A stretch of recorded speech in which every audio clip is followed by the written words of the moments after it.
La principale chose que l'État profond américain comme l'État profond européen ont rejeté, oublié ou refusent aveuglément de voir, c'est qu'il existe une alternative au fait que l'OTAN soit en Ukraine ou que la Russie domine l'Ukraine. Cela s'appelle la neutralité. Cela s'appelle un État tampon. Et cet arrangement remonte à plusieurs milliers d'années. Tout au long de l'histoire humaine, lorsque de grands empires ou de grandes puissances sont en concurrence, on laisse un territoire entre les deux qui ne souffre pas de ce conflit. Cela empêche simplement les deux camps de s'affronter directement. Et il n'y a rien d'ignominieux dans la neutralité. C'est une politique très intelligente qui a extrêmement bien fonctionné pour la Suède et la Finlande, pour l'Ukraine tant qu'elle a pu rester neutre, pour l'Autriche, pour la Suisse. Ce ne sont pas des endroits désespérés dans le monde. Ce sont les endroits les plus prospères du monde.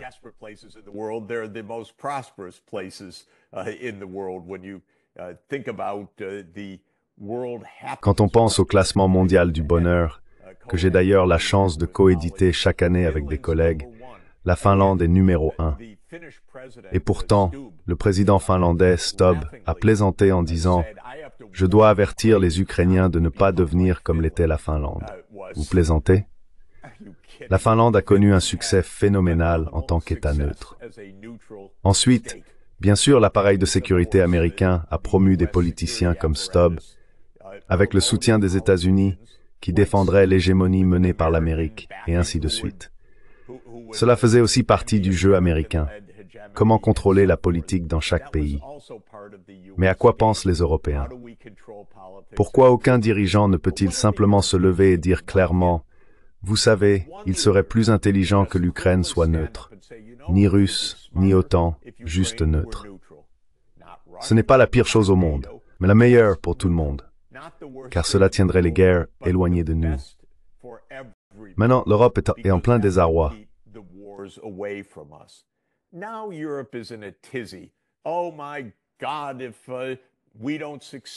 Oh mon Dieu, si nous n'arrivons pas à réussir en Ukraine, la Russie sera de nouveau à Paris, comme si nous étions en 1812 ou 1815, lors des guerres napoléoniennes.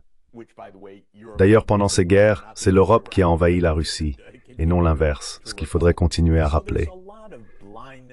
Il y a donc beaucoup d'aveuglement, un manque des connaissances les plus élémentaires, de reconnaissance de la réalité, et de compréhension basique de la façon dont nous en sommes arrivés à ce désastre, depuis la politique de paix de Gorbatchev et Eltsine, jusqu'à la guerre ouverte, qui a été une provocation de l'État profond américain, soutenu par l'appareil sécuritaire à travers l'Europe. Eh bien, Trump a compris cela de façon intéressante et dangereuse.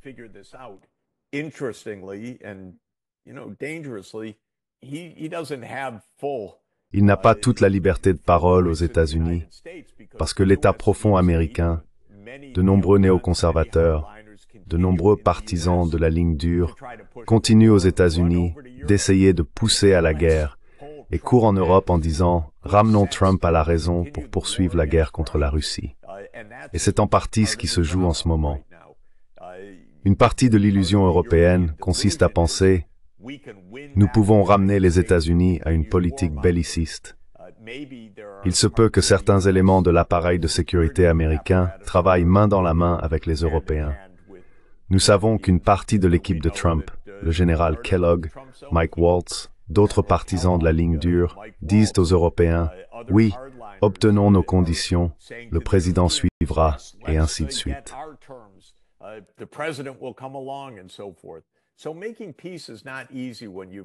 Faire la paix n'est donc pas facile quand on a mené ce projet d'expansion de l'hégémonie pendant 30 ans, l'hégémonie occidentale, principalement celle des États-Unis. Trump essaie d'y mettre fin. Cela pourrait s'arrêter. Mais nous attendons toujours qu'une grande puissance européenne ait une voix sensée pour dire la vérité. Il y en a beaucoup dans les petits pays, Viktor Orban ou Robert Fico, qui disent la vérité. Il y a des candidats en Europe de l'Est qui disent la vérité, ou alors ils sont exclus des campagnes électorales et on leur dit qu'ils ne peuvent pas se présenter. Mais nous attendons qu'un dirigeant, en Allemagne, en France ou en Grande-Bretagne, dise la vérité. La Grande-Bretagne sera la dernière, je pense. Elle l'est toujours à cet égard. C'est la plus belliciste de toutes. Peut-être qu'un autre dirigeant européen commencera à dire la vérité.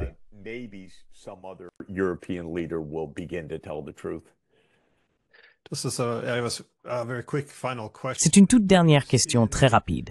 Voyez-vous un moyen d'inverser tout cela? Parce que l'Europe était censée développer tout, des énergies vertes au leadership économique.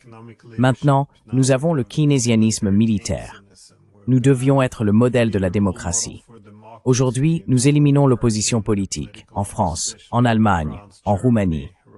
Et bien sûr, nous reconnaissions autrefois que la sécurité exigeait d'évaluer les préoccupations sécuritaires de nos adversaires, qu'il s'agisse des Chinois, des Iraniens, des Russes. Mais aujourd'hui, la sécurité signifie au contraire combattre la plus grande puissance nucléaire du monde. Voyez-vous une issue à cela? Que faudrait-il? Je sais que c'est une grande question, mais... Eh bien, non, non, non.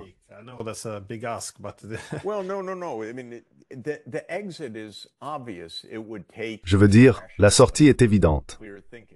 Cela demanderait de la rationalité et une pensée claire. Il n'est donc pas farfelu de croire que les opinions vont évoluer, car les opinions actuelles sont autodestructrices. Elles sont impopulaires. Elles n'ont aucun sens. En ce sens, l'énigme, bien sûr, c'est pourquoi elles perdurent, et non pourquoi elles prendraient fin. Donc, oui, l'Europe pourrait suivre.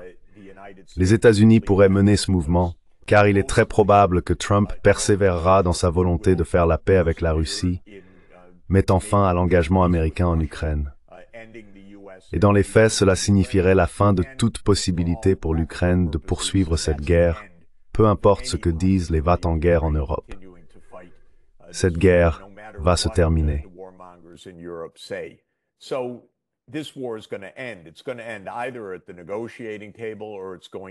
Cela se terminera soit à la table des négociations, soit par la défaite de l'Ukraine face à la Russie. Mais cela ne se terminera pas comme Starmer, Macron, Scholz et d'autres le présentent, à savoir que la Russie sera vaincue. Donc en ce sens, il y aura une nouvelle forme de réalisme. L'Europe peut-elle dépasser ce simple constat et réellement mieux comprendre sa situation stratégique? Pourrait-elle comprendre qu'au lieu de dépenser 800 milliards de dollars dans ce qu'on appelle le réarmement, elle devrait acheter un billet d'avion, se rendre à Moscou et entamer des négociations et une démarche diplomatique? Ou, si elle ne veut pas acheter de billets d'avion, inviter les dirigeants russes à les rencontrer ailleurs?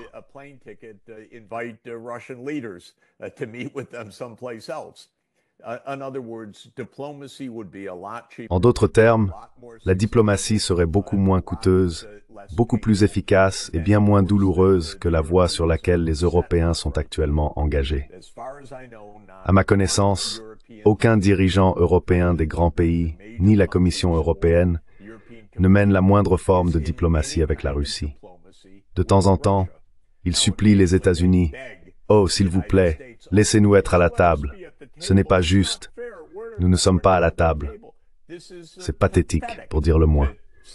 Si l'Europe veut négocier avec la Russie, décrochez un téléphone, organisez une réunion Zoom, prenez l'avion pour Moscou ou invitez le ministre des Affaires étrangères Lavrov à une rencontre quelque part. Pour l'amour du ciel, ne suppliez pas les États-Unis. Faites preuve de diplomatie ouverte. Donc oui, il est bien sûr possible que l'Europe change.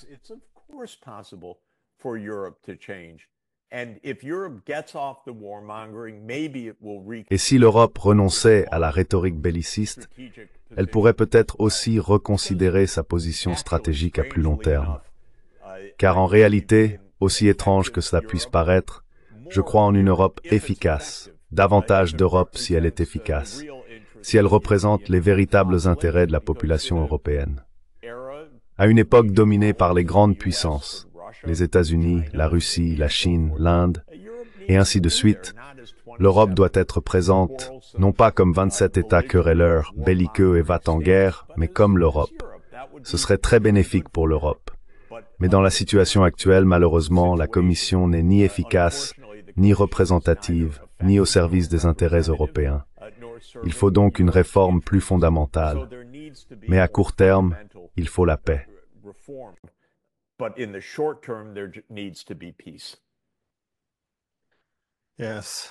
Oui, en tant qu'Européen vivant ici, c'est tout simplement dévastateur de voir comment les choses sont gérées. Mais bien, professeur Sachs, c'est toujours un grand plaisir. Merci encore pour votre temps. À bientôt, merci.